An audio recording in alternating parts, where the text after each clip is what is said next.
Տիտանիկի հայ ուղևորների մոռացված պատմությունը, ինչպես Դավիթն ու նշանը խաբեցին մահվանը։ Բոլորը գիտեն Ջեքի և Ռոուզի սիրո պատմությունը, բայց քիչ մարդիկ գիտեն, որ նույն այդ ճակատագրական գիշերը Տիտանիկի ամենացածր, երրորդ կարգում իրենց կյանքի համար էին պայքարում 6 հայ երիտասարդներ։ Նրանց տոմսն արժեր ընդամենը 7 ֆունտ, նրանց հույսը մեկ ամբողջ կյանք փոխելն էր։ Նրանք փախչում էին Օսմանյան կայսրությունում շարունակվող հետապնդումներից, երազելով Ամերիկայի մասին՝ նոր կյանք, անվտանգ ապագա, աշխատանք, ընտանիք։ Բայց ճակատագիրը նրանց համար պատրաստել էր փորձություն, որից ողջ դուրս գալը գրեթե անհնար էր թվում։ Այդ 6 հայ երիտասարդներից ողջ մնացին միայն երկուսը։ Նրանց անուններն էին Դավիթ Վարդանյան և Նշան Գրիգորյան։ Սա նրանց իրական պատմությունն է։ Նշան Գրիգորյան, մարդ, ով զգում էր մոտալուտ աղետը։ 25-ամյա Նշան Գրիգորյանը ծնվել էր Քղիում, Արևմտյան Հայաստանում։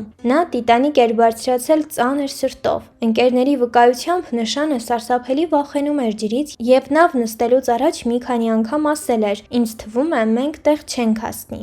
1912 թվականի ապրիլի 14-ի գիշերը Նշանն ու մյուս հայ երիտասարդները երրորդ կարգի նավասենյակում խաղաթուղթ էին խաղում՝ ծիծաղ, աղմուկ, մի պահ մոռացություն և հանկարծ ուժեղ հարված։ Նավը դողաց, շարժիչների ձայնը փոխվեց, մարդիկ իրար նայեցին, չհասկանալով ինչ է կատարվում։ Անձնակազմի հրահանգներն անգլերեն էին, իսկ Նշանը անգլերեն չգիտեր, բայց նրան պետք չէր բացատրություն։ Բնազդ գործեց։ Նշանը առաջիններից մեկն էր, որ վազեց դեպի տախտակամած։ Ճակատագրական թռիչքը։ Վերևում խառնաշփոթ էր, կանայք լացում էին, տղամարդիկ։ Նշանը տեսավ, թե ինչպես են թիվ 10 փրկամակույկը իջեցնում ջուրը։ Նա չմտածեց, չսպասեց, չկասկածեց։ Նա վազեց, բարձրացավ բազիլիկին և թռավ ներքև, ուղիղ նավակի մեջ։ Նավաստիները բղավեցին, փորձեցին նրան դուրս նետել, վախենալով ծանրությունից, բայց երբ տեսան նրա սառցակալած մարմինը, սարսափահար աչքերը և դողացող ձեռքերը խղճացին։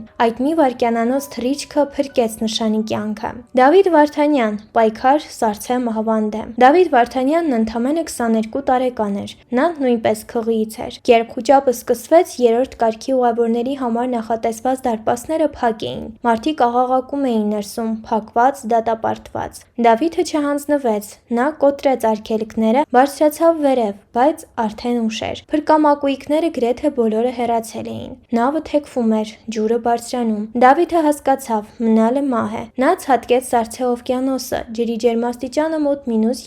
էր։ Մարդիկ մահանում էին մի քանի րոպեում, մարմինը կաթվածահար էր լինում։ Բայց Դավիթը լողաց։ Նա նկատեց շրջված փրկամակույկը։ Վերջին ուժերով նա հասավ նավակին և կառչեց եզրից։ Նավակի վրա գտնվողները սկզբում փորձեցին հրել նրան, վախենալով, որ նավակը շուռ կգա։ Բայց Դավիթը չթողեց։ Նրա ապրելու կամքն ավելի ուժեղ էր, քան սառույցը։ Վերջապես նրան քաշեցին վերև։ Կորուստ, բայց նաև նոր սկիզբ։ Ցավոք, մյուս 4 հայերը այդ գիշեր զոհվեցին։ Նրանց մարմինները երբեք չգտնվեցին։ Դավիթն ու Նշանը փրկվեցին։ Նրանք հասան Կանադա, ապա իրենց ճանապարհներով գնացին։ Նշան Գրիգորյանն ապրեց մինչև 89 տարեկան։ Նա երբեք այլևս չմոտեցավ ծովին և ամբողջ կյանքում ապրիլի 15-ը նշում էր որպես իր երկրորդ ծննդյան օր։ Դավիթ Վարդանյանը հաստատվեց ԱՄՆ-ում, ամուսնացավ, ընտանիք ստեղծեց և մահացավ 82 տարեկանում։ Այս պատմությունը պարզապես Տիտանիկի մասին չէ, այս պատմությունը հայ մարդու տոկունության մասին է։